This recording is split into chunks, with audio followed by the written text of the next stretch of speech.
আসসালামু আলাইকুম, সবাইকে স্বাগতম। হিসাব বিজ্ঞান বিষয়ে আমরা যখন স্থায়ী সম্পত্তি লিখি তখন স্থায়ী সম্পত্তির বহিমূল্য বলতে কি বুঝি? স্থায়ী সম্পত্তির বহিমূল্য হচ্ছে এই যেমন আসবাবপত্র থেকে আমরা বিশেষ করে পুঞ্জীভূত অবচয় বিয়োগ করি, তাই না? ওই যে আর্থিক অবস্থার বিবরণীতে যখন স্থায়ী সম্পদ লিখি তখন কি করি?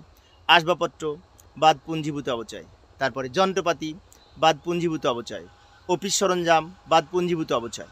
তাহলে এই যে পুঞ্জীভূত অবচয় বাদ দিয়ে আমরা লাস্টে যেটা লিখছি এটা হচ্ছে বহিমূল্য। অর্থাৎ স্থায়ী সম্পত্তির বহিমূল্য সূত্র হচ্ছে স্থায়ী সম্পদ মাইনাস পুঞ্জীভূত অবচয়। পুঞ্জীভূত অবচয় মানে কি? বিগত কয়েক বছরের অবচয় সব মিলায় যে অবচয়টা, সেটা হচ্ছে পুঞ্জীভূত অবচয়।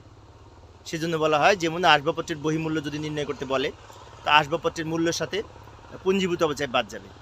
যদি যন্ত্রপাতির বহিমূল্য নির্ণয় করতে বলে যন্ত্রপাতির মূল্যের সাথে পুঞ্জীভূত অবচয় বাদ যাবে। যদি অবচয় অফিস সরঞ্জামের বহিমূল্য নির্ণয় করতে বলে তাহলে অফিস সরঞ্জামের মূল্য হতে পুঞ্জীভূত অবচয় বাদ যাবে। পুঞ্জীভূত অবচয় বিয়োগ করে যেটা হবে সেটি হচ্ছে বহিমূল্য, যাকে ইংরেজিতে বলা হয় বুক ভ্যালু। Book value.